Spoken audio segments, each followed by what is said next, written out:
कर लावण्यात आलेला आहे. कशा लावण्यात आलं असं आहे की जे काल आपण प्रकार पाहिला असेल, काही अमराठी लोक रिक्षा चालकांनी मराठी रिक्षा चालकाला मारहाण केली होती आणि त्यांचा काही विषय होता मराठी या शिकायचं आहे बोलायचं नसेल असा विषय होता. पण त्याच्यानंतर आम्ही लोकांनी त्यांच्याशी चर्चा करून तिकडे रिक्षा चालू केल्या आणि ज्यांनी त्या मराठी रिक्षा चालकाला मारहाण केली होती त्या उत्तर भारतीय रिक्षा चालकांना अटकही केलेलं आहे. त्यांच्यावरती कायदेशीर कारवाईही झालेली आहे.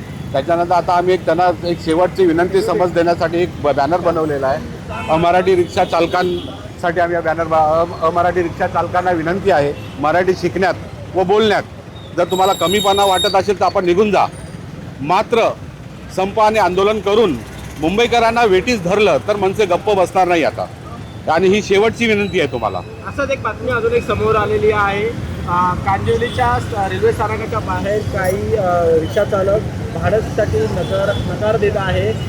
मराठीच्या या वादामुळे असं काय असेल तर माझे सहकारी तिकडे जातील आणि तिथे त्या लोकांना रिक्षा चालवायचे तर ते चालवायला लावतील, नाही तर मग आपल्या घरी ठेवा रिक्षा आणि कुठे RTO ऑफिसला जाऊन आंदोलन करा. आम्हाला त्याची काही घेणं देणं नाही. पण सामान्य मुंबईकरांना त्रास द्यायचा नाही.